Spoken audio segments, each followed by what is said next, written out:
A fronteira estava fechada. E aqui vinham os portugueses com contrabando, com os ovinhos, com um azeite, um bacalhau, de Portugal para aqui. Mas vinham lá, era contrabando, ao escondido, quando os carabineiros davam com eles, perdiam o fardim e não levavam preso. E como agora é isso. E daquilo, vinham para aqui ganhar a vida.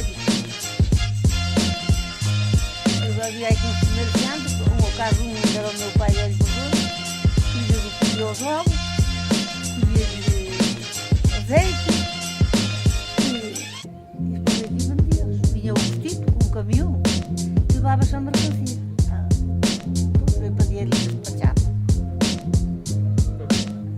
Nós aqui que dava aqui o coche, o caminhão, descarregava aí colorato, mas depois eles levavam colorato para Portugal. E as enxadas, também carregavam os fardinhos da enxada.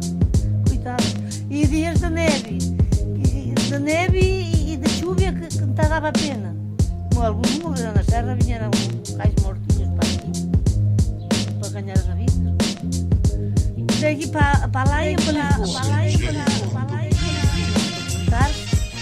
Não podiam ir assim no lugar.